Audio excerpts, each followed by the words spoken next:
Hello, listeners. Welcome back. Welcome back to Rewired for Success. I'm Tom Anderson, your host for Rewired. And if you are a business owner that wants to take true control and rewire your business for scale-up success, then you have come precisely to the right place. Whether you're a startup or an established business, or in fact, you're just looking to scale what you have, then you are absolutely in the right place. You have many podcasts to listen to, so I really do appreciate you coming on here and listening to the show today. Today, we continue the interview series with a special focus on team, and at Rewired, we always talk about the power of the team. And I truly believe that, through the power of the team, anything is possible. And today, I'd like to proudly present Doc Norton, who is the CEO of OnBelay. OnBelay provides process coaching for teams, leaders, and the leaders of companies where software delivery is, absolutely core to their, strategic advantage. Welcome, Doc. Welcome to the show. Oh, thank you. Thank you very much. Great. Is there anything that you can fill in terms of that intro and tell us a bit more? Yeah. So, that was a good brief overview, right? So OnBelay, one, just kind of the name real quick. I wouldn't say that I'm an avid climber, but as a hobbyist, I climb in terms of climbing, rocks, cliffs, that type of stuff, right? And when you're top rope, which means that you're in a harness and you've got a rope up top, when someone is belaying you, so they are helping you to climb by making sure you don't fall. When you begin climbing, you say on belay. That individual who's there says belay on. Belay on is actually what I wanted to name the company because it basically is the person who has your back saying I'm ready, but on belay flows so much better. So it's just about helping each other to achieve greater heights. So a bit of a metaphor there. And yeah, we do a lot of process coaching, mostly around software development, software delivery. So it's everything from helping developers get better at actually writing code, and then a lot of time spent actually on helping organizations really think about how they deliver products and how they organize to do that. Fantastic. And why rock climbing? What's your passion around rock climbing? So this actually is something that started for me not that long ago, maybe 7-8 years ago. I've always been a distance runner, a competitive runner through high school and college, and just kind of into fitness in general. And a guy that I worked with mentioned that he rock climbed. And I just thought, well, that sounds kind of cool. And so we went bouldering, which is where you free climb without any harness or anything. And that was fun. But I really tired myself out because I had terrible form and was trying to power through everything. And then he offered to take me top roping. And I'm afraid of heights. So that was terrifying. And throughout my life, I have tried to face my fears.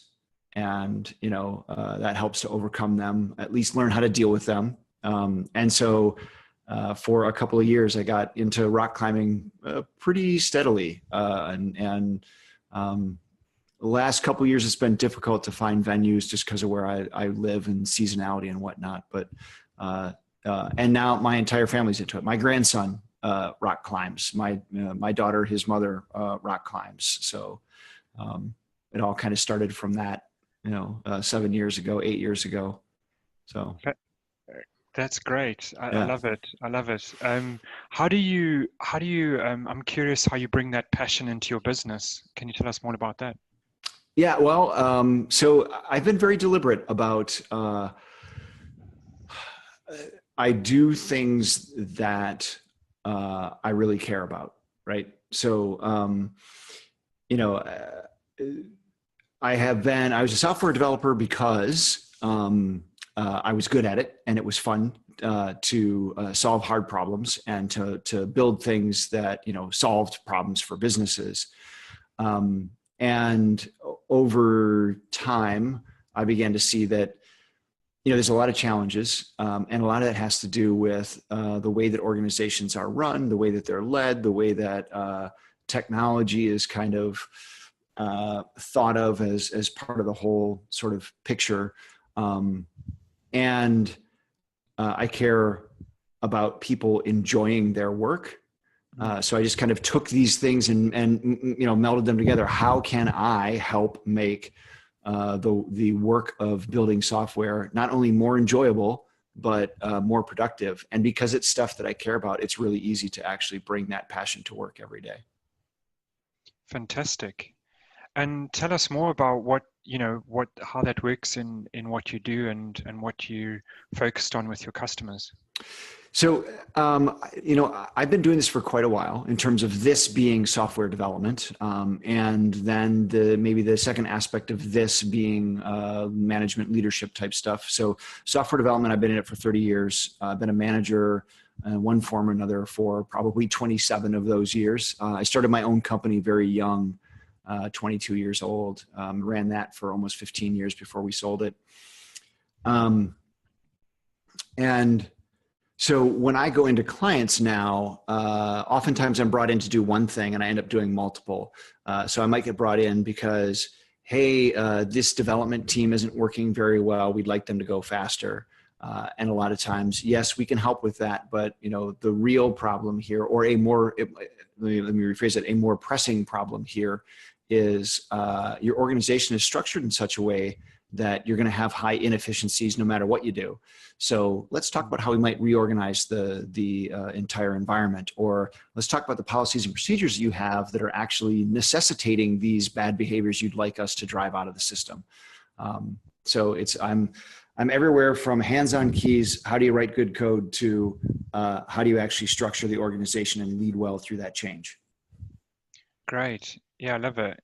We at Rewired always talk about that. It's that holistic view, like Yes. What are the people, the process and technology. We can't really do one or the other. We've got to kind of look at it holistically. And absolutely.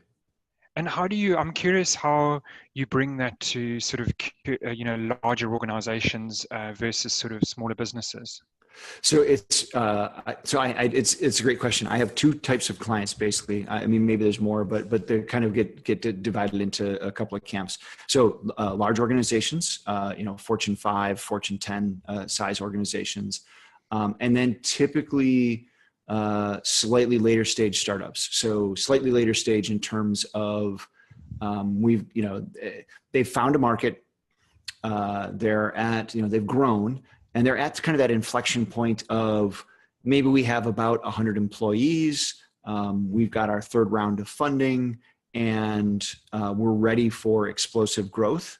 But we're also right at that moment where we can start to feel the original culture falling apart. So enterprise, the way that you approach that is significantly different from the way that you approach startup. The enterprise work is oftentimes a lot slower. And it is kind of small wins, gaining trust, showing that you can actually do things, and kind of working your way up the ladder if I don't get brought in at the top in the first place. Whereas with startups, there's a lot more opportunity to affect change right away.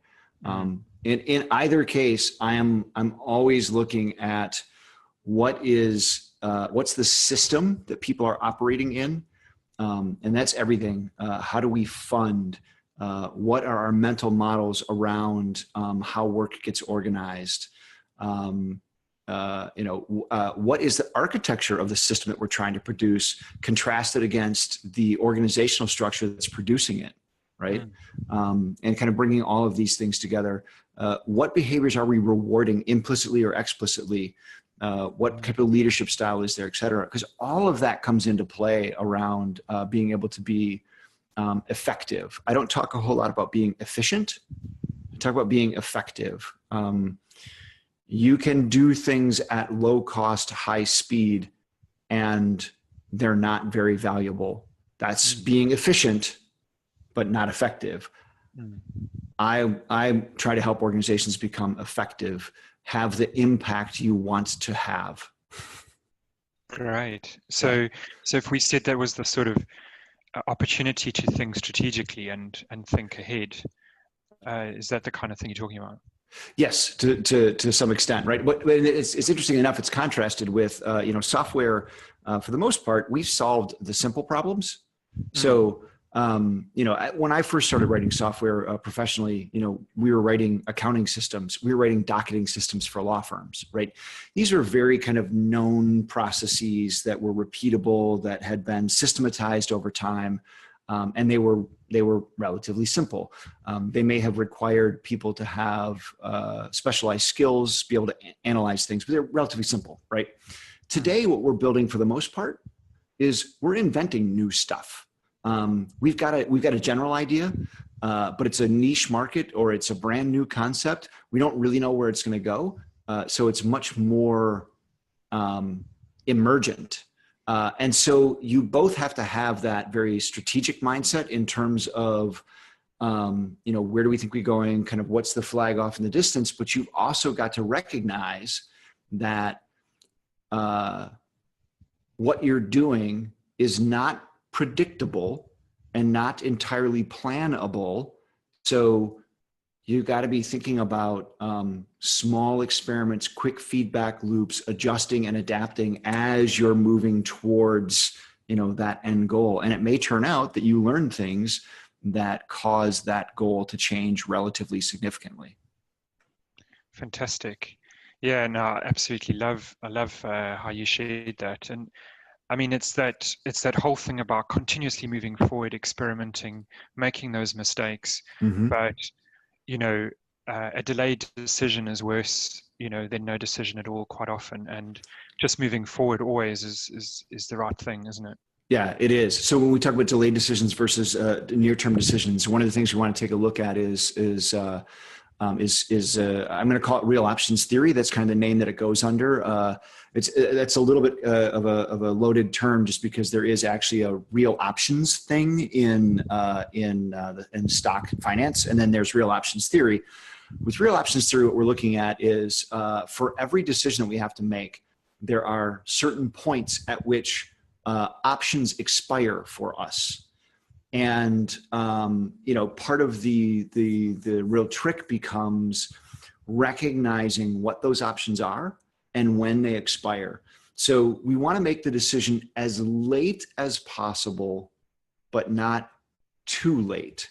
And being able to figure out kind of like, when is that? And why do you want to make it as late as possible? You want to make it as late as possible because you want to be as informed as possible, but you don't want to delay past a critical option where, yep, we could have done that, but now it's just too late because we didn't recognize, that moment in time. And I know I'm speaking very kind of vaguely, but there's a really good book. It's actually a graphic novel called Commitment that talks about, it shares real option theory. Chris Matz has done a good amount of talking about this, and Jay Bloom talks about it quite a bit too.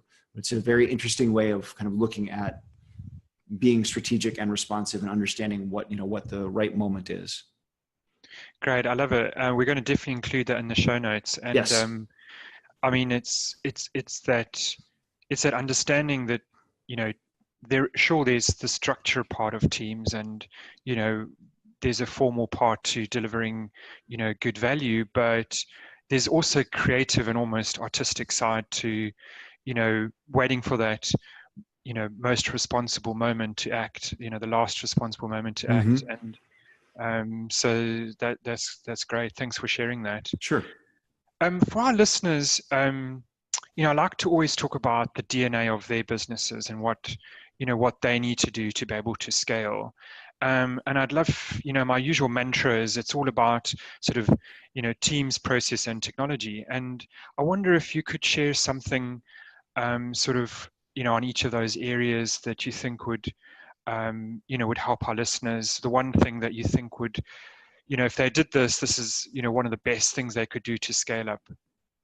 Yeah. So, it's contextual, right? But the most of the companies that I deal with, that I consult with, are are building software of some form, or technology is a key factor for them, right? So most of them are in, again, this kind of this space that I've kind of identified where, what exactly we're building is not known. And there may be a CEO or someone in an executive position who has the hubris to think that they do know, but they're probably wrong. Sorry. So in that environment, I actually look at four things that need to be fostered, and this is at team level and up, right? So it's autonomy, connection, excellence, and diversity. And quickly, autonomy is just our ability to make decisions about the way that the work is done. The simple mantra there is doers decide. The people that do the work should decide how the work is done, which this flies in the face of typical management. Typically, we think that no, key decisions need to go up the ladder so that the best person can make the decision. Well, in an emergent domain, that's the least best person to make the decision. The people doing the work are the ones that have the most information.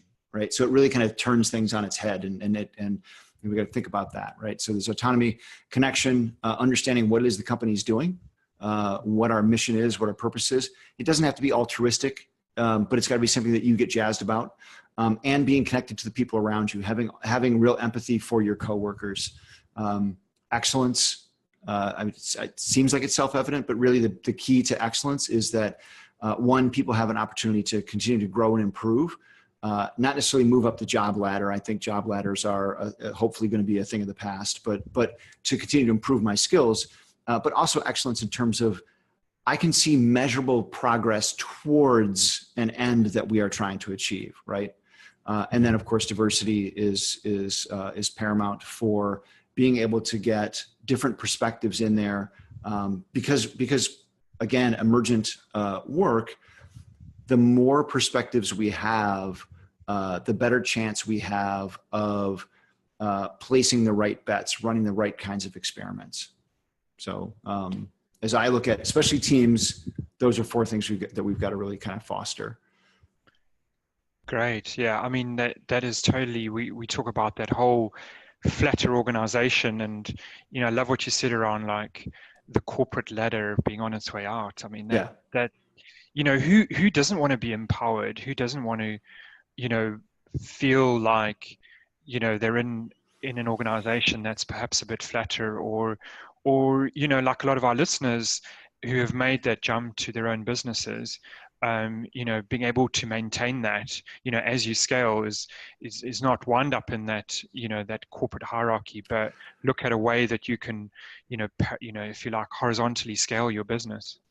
Yep. It's definitely, it's tough, right? Especially for startups, because a lot of times what you've got is, right now where we are is you're trying to get funding, and a VC comes in, and a VC wants to protect that investment. So one of the things that they're typically going to do is say, all right, we do this investment, and by the way, we're going to bring you some help. Here's a new COO for you that will really make a difference. And it's unlikely that COO is one who is going to organize in a teal structure a la Frederick Laloux's teaching. It's much more likely that they're going to organize in the standard hierarchical, procedural top-down structure, because that's what we know and it kind of works. The challenge is that top-down did work very well for a long time in simpler or complicated work, but it doesn't work in complex. And what we're doing is complex. And I'm sorry, when I talk about these, simple, complicated, complex, I'm waving my hands. That is a reference to Cynefin, which is a sense-making framework by David Snowden. It's a way of thinking about complexity at work. And we can do some links to that as well, because that's a whole 2-hour conversation. No, but I mean, I love it. It's, when everyone's going in the same direction, a lot of people, you see these emergent behaviors and this emergent kind of patterns, and all these amazing things start popping out that are actually quite specific and quite well structured. Yes. And yet for some reason we're starting to empower teams, which is kind of counterintuitive to creating a corporate hierarchy. Right. Yes, I love that. Great. So we're going to do some real quick hot seat questions that we kind of do always. Okay. Kind of get a bit techy, but you know, it gives a different feel. So, what is the one thing people fail to do when they choose technology, or maybe even when they build software? So I think, well, building software, I think some of the things that we tend to fail to do, a lot of organizations is delivering in small enough pieces and really looking at things as experiments and learning from them, right? We get very enamored with our ideas, and we're so convinced that if we just deliver a couple more features, then everyone's going to love it, that we're not paying attention to the feedback we're actually getting. I think that's one kind of key issue with software development in general, in terms of being able to actually, hit market and be successful. I think in adopting technologies, actually one of the challenges perhaps is, in many cases, is not really understanding the full impact of what adopting that technology is going to have, is what it's going to mean, right? So we want some functionality. We don't want to have to invest in building it because why reinvent the wheel? So we do some investigation and we get some platform because it can solve all the things. And 6 months later, 2 years later, we are beholden to a platform that isn't moving in the same direction that we're moving in. And if we're not careful about how we leverage that, we can't easily move away from it. And I've seen that happen with a number of companies where they'll choose an e-commerce platform to get them off the ground, and then that thing becomes what holds them back from growth, which is can be very unfortunate. Yeah, I really agree with that. To talk about, thinking of technology as being more agile, in itself, because today there's so much abundance, there's so much technology out there. And in fact, you're better off starting small, as you say, experimenting, trying different things, and always having an open mind that you're not married to technology forever. Yep. Yeah. Don't choose too early, and build around it such that you can rip it out. Love it. Yeah. Yeah. I mean, you need to be able to move on, and these days that's something that I think is a lot easier to do than maybe in the past. So Yeah. totally. Your favorite tech tool and why? My favorite tech tool. Man, that's tough because there's so many different things for so many different uses, right? So I'm going to run through a couple of things super quick. Right now, I'm actually playing with GarageBand quite a bit, which is completely out of, right? So is it really a tech tool? Well, yeah. I mean, I'm mixing sound and writing songs, and that's super cool. And I like it because it's lightweight and approachable, and it didn't cost me anything. Yeah.